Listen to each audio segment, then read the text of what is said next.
নির্বাচন কমিশন মঙ্গলবার এসআইআর প্রক্রিয়ার পর পশ্চিমবঙ্গের খসড়া ভোটার তালিকা প্রকাশ করেছে। কর্মকর্তারা জানিয়েছেন, মৃত্যু, স্থান পরিবর্তন এবং গণনা ফর্ম জমা না দেওয়া বিভিন্ন কারণে ৫৮ লক্ষেরও বেশি ভোটারের নাম তালিকা থেকে বাদ দেওয়া হয়েছে।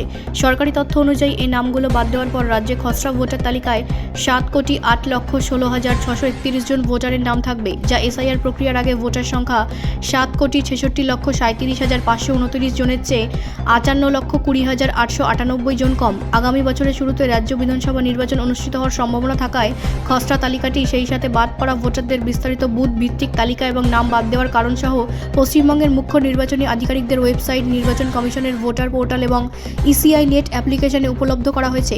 খসড়া তালিকাটি পশ্চিমবঙ্গের সিইও এর সরকারি ওয়েবসাইট, নির্বাচন কমিশনের ভোটার পোর্টাল voters.eci.government.in এবং ইসিআই নেট অ্যাপ্লিকেশনে উপলব্ধ করা হয়েছে। বাদ পড়া ভোটারদের তালিকাটি বর্তমানে কমিশনের পোর্টাল লিঙ্ক ceo.westbengal.wb.government.in পাওয়া যাচ্ছে। কমিশনের একজন ঊর্ধ্বতন কর্মকর্তা বলেছেন যে ক্ষতিগ্রস্ত ভোটারদের জন্য শুনানির প্রক্রিয়া প্রায় এক সপ্তাহের মধ্যে শুরু হবে।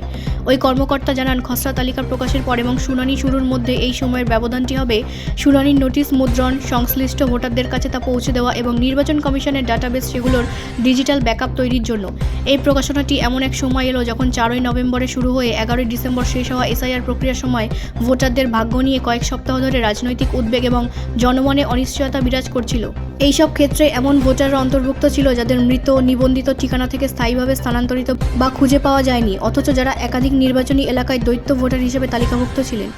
ব্যুরো রিপোর্ট, রাষ্ট্রীয় প্রসার বাংলা।